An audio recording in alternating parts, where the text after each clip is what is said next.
President of the Union of Clerical and Administrative and Supervisory Employees UK's Vincent Morrison is renewing his call for the Labour Ministry to further intervene in matters involving international contractors and local workers. Mr. Morrison spoke with our news team recently after the union's annual luncheon. TVJ's Anthony Lugg reports. Low wages, no safety gear, and no pay for overtime led to several protests from workers on the Mandela Improvement Project last year. With the help of union representatives, all but the issue of low wages were addressed, as the management of China Harbour Engineering Company CHEC requested more time to review the issue. Months have passed and still no word. Many often question the workers' protest, arguing that they agreed to the salary. Vincent Morrison is the president of the Union of Clerical, Administrative and Supervisory Employees UK's that represents most of the workers. The workers' complaint are genuine complaint, a reasonable complaint.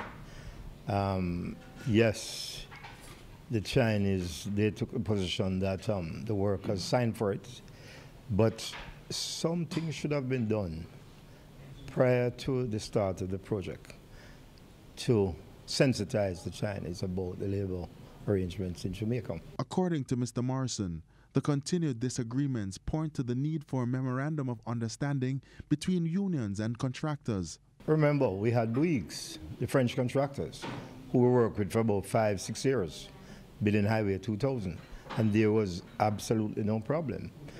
So we don't know why the Chinese are the exceptions. But certainly, my understanding is that all the projects they're doing, these projects are not grants given to Jamaica. They are taxpayers' money. Union representatives are expected to meet with Minister without portfolio in the Ministry of Economic Growth and Job Creation, Darrell Vaz, in the coming weeks. Until then, the UK's president wants the Labour Ministry to intervene. The Labour Ministry, like other ministries, seems to have gotten caught up in this frenzy about foreign direct investment.